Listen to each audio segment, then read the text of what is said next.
it was a pleasure. Nung dumating yung panya niya sa akin, hindi sabi ko, bakit hindi? Sa wakas. Oo naman, at magkumpare-kumare tayo. Tama yun, Meron tama. kami inaanak yung anak ko ng isang mayor from Isabela, si Mayor Boji. How are you? I am fine, thank you very much. I've been a little busy, but... I commented kanina na you lost a lot of weight. Is it because of your health club? Hindi. Well, I try to keep a health regimen. Talagang natutunan ko yun sa ama ko is to try and exercise. Lalo na pagka nangangampanya ka o nasa labas ka, it's very important, you know, because you have to keep going, you don't eat at the right time, hindi ka natutulog. So those things have to be maintained.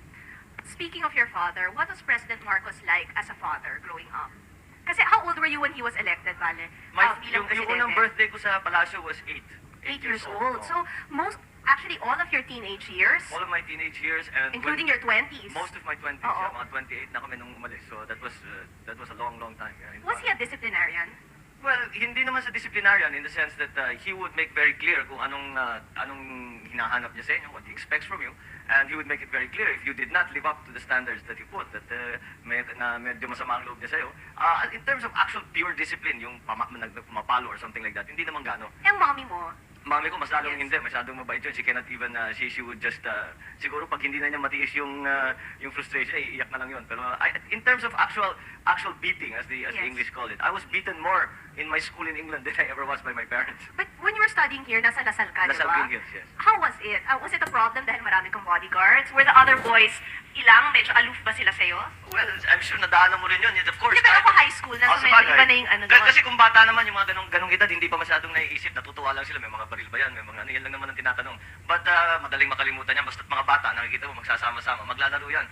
So it wasn't really a problem. And when it would have been a problem in high school, I had already left. So I was in England. Hindi na masyado yung security nakikita. Nung ano ka, when you were growing up, did you have children's parties sa Malacanang? Oh, madalas. In fact, yung mga children's parties namin, yung mga party namin mga kapatid, doon na ginagawa sa palasyo because we would invite a lot of people, they would have performers and things like that. We'd have great parties in the palasyo. All your life kasi, bale, both parents are very active in politics. Do you think that is what has led you to go into this kind of life?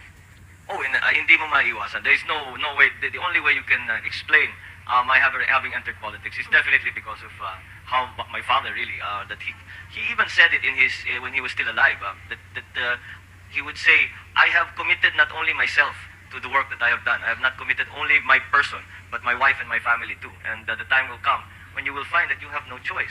Not to enter politics, but perhaps in the positions, in the kind of causes that you would champion. So, matagal na talagang alam na namin na kahit papano, yung ginawa ng aming ama will affect us for the rest of our lives in whatever fashion. So, and it's turning out to be true because how can something that dominant suddenly just go away? So kahit na ngayon, ilang taon na ito, we're still feeling the effects of what my father did. And I have no doubt to the day I die, I will be feeling those effects. You're the middle child ba? I am the middle child, yes. How is it? Kasi ako youngest so medyo nabe-baby talaga ako. Ikaw middle child, only boy pa. Siguro, I don't know. It never felt like... Dominating bang ate si Aimee? Hindi naman. Ate, she was a proper ate. Tinuturuan kami. Halimbawa, nung bata pa kami, nung una kaming dumating lalo sa England dahil hindi kami Bakit marunong. kayo pinadala sa England? Mostly security. Yes. Madami kaming problema sa security dahil ako, marami Anong mga year na kidnapped when you went to England, I left Vale? for England in 1969.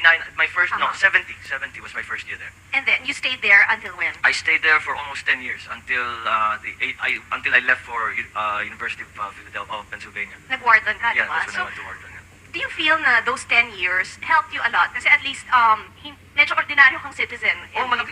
Malaking bagay dahil in fact that was one of the reasons that my father, but of course he would have preferred na dito kami nakatira sa Maynila. How did you keep in touch with what was going on dito? It Kasi wasn't syempre when martial law was declared, you were abroad. It wasn't easy. I was when martial law was declared, we had expected something dramatic to Yes. happen. Because marami ng beses na my dad would say that this is a real problem, we may have to do this, we may have to do that. But in general, how did we keep up? My parents would send us newspaper clippings. We would call, we would write. In my school in England, there was you had to write one letter to your parents every week. Talaga? So it was actually a good thing because iba yung tawag, iba yung sulat. Yung sulat hinahawakan mo and you can read it again and again. And it really taught I think both sides, including my parents, the habit of writing. So they would send us the news nung nauso na yung videotape, magpapadala ng videotape. So, that they would try, but inevitably, pag uwi mo rito, maraming nangyari na hindi mo na namalayan, so you just have to catch up. Medyo let's go naman dun sa lighter side. Ang first girlfriend mo ba, since you were in England, British ba siya? Ay, naku, nung nasa England ako, wala akong panahon, hindi kami pinapalabas ng eskwelahan. They would let me out, I would be in school for, isang semester namin was 3 months. sa 3 buwan, I would be able to sleep one night outside of school. Yun lang. And every month, I could spend one Sunday out of school. So when you make ligaw, dito na. dito na siguro sa Pilipinas. Kasi dito, doon, halos di ka, kahit yung mga restaurant, yung mga bar, di ka makapasok, yung mga nightclub. Eh dito, hindi masyadong stricto, kahit basta may kasama kang may edad, they will let you in. Do you feel na a lot of the girls were fawning over you na pinagkakaguluhan ka dahil Bongbong Marcos ka? Or do you think it's your charming personality? I don't know. I don't know that they were fawning over me to begin with.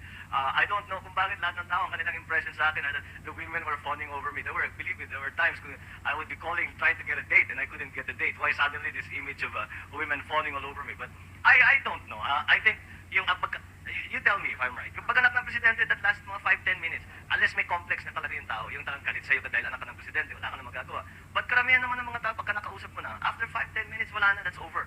Except for the fact that you're surrounded by Would anybody have the guts to say na, oy, pare, galit ako sa'yo, bakit ganyan naman ang mga magulang mo? Would they dare do that to you?